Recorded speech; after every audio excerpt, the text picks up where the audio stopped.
adik-adik semua, apa kabar hari ini? Tetap semangat terus ya. Hari ini kita akan mulai belajar mata pelajaran IPA tentang gaya. Sebelum kita mulai belajar, kita perkenalan dulu sama kakak-kakak dari unit 99 mahasiswa Universitas Islam Indonesia.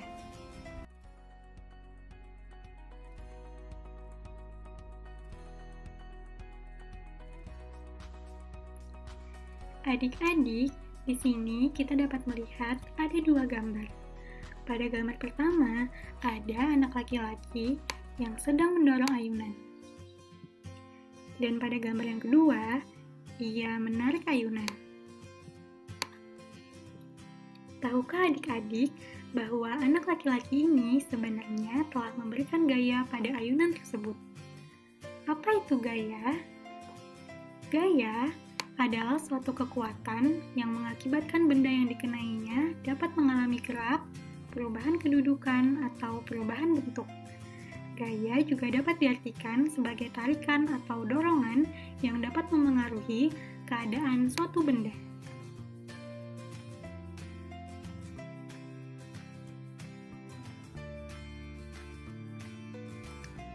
Gaya yang diberikan oleh anak laki-laki terhadap ayunan adalah tarikan dan dorongan, sehingga ayunan itu menjadi bergerak. Pada saat ditarik, ayunan bergerak ke belakang mendekati anak laki-laki. Dan pada saat didorong, ayunan bergerak ke depan menjauhi anak laki-laki. Lalu, apa yang dimaksud dengan gerak? Gerak adalah perpindahan kedudukan suatu benda terhadap benda lainnya, baik perpindahan kedudukan yang mendekati maupun menjauhi suatu benda atau tempat asal akibat benda itu dikenai gaya.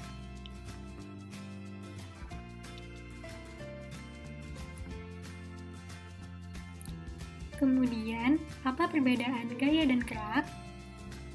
Gaya adalah tarikan atau dorongan yang menyebabkan benda bergerak. Sementara gerak adalah perpindahan yang disebabkan oleh gaya. Jika dilihat pada gambar ini, gaya adalah tarikan dan dorongan pada meja yang dilakukan oleh anak laki-laki.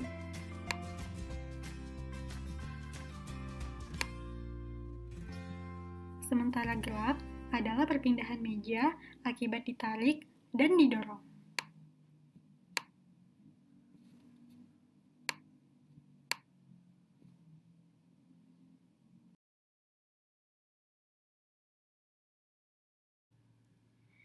Tahukah kamu bahwa gaya terdiri dari berbagai macam jenis? Ada gaya gesek, gaya gravitasi, gaya magnet, dan gaya pegas.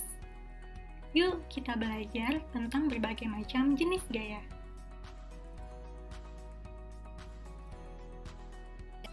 Nah, adik-adik, sebelum kita memulai pembelajaran, kakak mau sebutin dulu nih macam-macam gaya itu apa aja sih? Oke, dari yang pertama itu ada gaya gesek, yang kedua gaya gravitasi, yang ketiga gaya pegas, lalu yang keempat ada gaya magnet. Oke, kita mulai dari yang pertama ya, itu ada gaya gesek. Nah, sebelumnya kakak mau tanya nih, adik-adik semuanya pernah nggak kayak naik sepeda, lalu sepedanya direm, tiba-tiba berhenti? Kenapa ya kok bisa kayak gitu? Nah, itu salah satu contoh dari gaya gesek. Jadi, gaya gesek itu terjadi karena adanya persentuhan antara dua permukaan benda yang berbeda. Jadi, apabila suatu permukaan benda itu kasar, maka gaya geseknya semakin besar, sehingga memperlambat laju suatu benda. Lalu sebaliknya, apabila suatu benda itu permukaannya licin, maka gaya geseknya semakin kecil, sehingga mempercepat laju benda. Oke, langsung kakak kasih contohnya ya. Nah, sekarang kakak mau kasih contoh untuk adik-adik kayak apa sih gaya gesek itu. Di sini kakak ada buku, lalu ada tip X. Nah, buku ini mempunyai permukaan yang licin, sehingga apabila suatu permukaan benda itu licin, maka gaya geseknya semakin kecil, sehingga laju benda pun semakin cepat. Oke.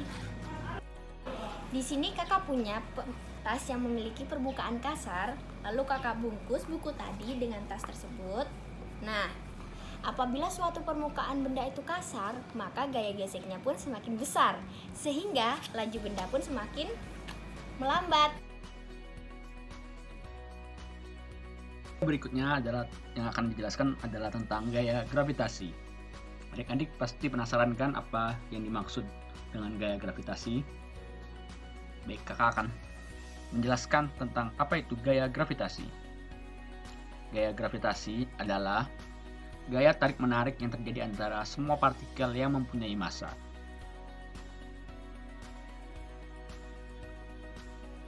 Maka, semakin besar massa sebuah benda, akan semakin besar pula gaya gravitasi yang dihasilkan oleh benda tersebut. Nah, sekarang kakak akan mencoba menjelaskan contoh dari gaya gravitasi yang terjadi di sekitar kita. Ya, pertama, pernah melihat nggak kenapa buah apel itu jatuh dari pohonnya itu jatuhnya ke bawah, bukan ke atas? Itu semua terjadi karena gaya gravitasi. Gaya gravitasi yang terjadi di sini adalah gaya gravitasi bumi yang menarik benda-benda sekitarnya yang memiliki massa. Nah, sebelum lanjut ke contoh gaya yang berikutnya, adik-adik pernah bertanya nggak sih kenapa busur panah bisa melontarkan anak panahnya, dan kenapa ketapel bisa melontarkan benda-benda? Semua itu terjadi karena yang dinamakan gaya pegas. Apa sih gaya pegas? Gaya pegas adalah gaya yang ditimbulkan atau dihasilkan oleh benda yang sifatnya elastisitas. Contohnya seperti ketapel ataupun seperti busur panah. Adik-adik tanya-tanyakan tadi kenapa anak panah itu bisa terlontar, itu karena adanya gaya pegas yang dihasilkan oleh tali busur panah tersebut. Maka anak panah yang dari tadinya awalnya diam bisa menjadi bergerak.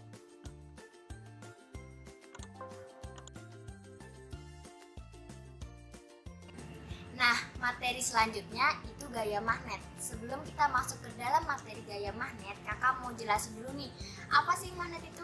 Nah, magnet adalah suatu benda yang dapat menarik benda-benda di sekitarnya. Magnet memiliki dua kutub, yaitu kutub utara dan kutub selatan. Apabila suatu magnet itu dipotong-potong menjadi magnet-magnet yang lebih kecil, maka tetap ada dua kutub, kutub utara dan kutub selatan. Gaya magnet adalah gaya tarik maupun gaya tolak yang dihasilkan oleh magnet. Berikutnya, kakak akan menjelaskan tentang macam-macam pengaruh gaya terhadap benda. Apa sih pengaruh gaya terhadap benda? Yang pertama adalah pengaruh gaya terhadap benda diam menjadi bergerak. Contohnya adalah seperti saat kita sedang menendang bola. Bola yang awalnya diam, setelah kita beri gaya atau kita tendang, maka menjadi bergerak. Lalu berikutnya adalah contoh gaya dapat mempengaruhi bentuk benda. Contohnya adalah saat kita bermain plastisin, kita dapat membentuk bentuk plastisin tersebut karena gaya yang kita berikan terhadap plastisin tersebut, sehingga bisa kita ubah bentuknya sesuai keinginan kita. Lalu yang terakhir adalah gaya dapat mempengaruhi kecepatan benda. Contohnya adalah saat kita menggayuh sepeda. Saat kita menggayuh sepeda dengan lambat, berarti gaya yang kita berikan juga sedikit. Maka semakin cepat kita menggayuh sepeda atau memberikan gaya yang lebih banyak, lebih besar, maka akan lebih cepat pula kecepatan sepeda tadi.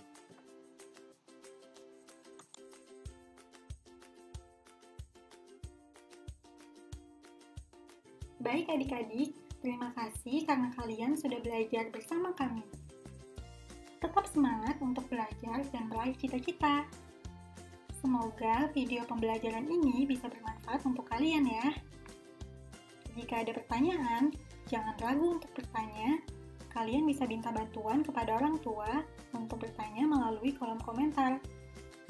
Sampai jumpa. Saya Muhammad Raihan Firdaus, siswa SD Nurul Fikri. Menurut saya video belajarnya mudah dipahami karena banyak diberikan contoh dan gambar. Videonya bisa ditonton untuk belajar saat sekolah online.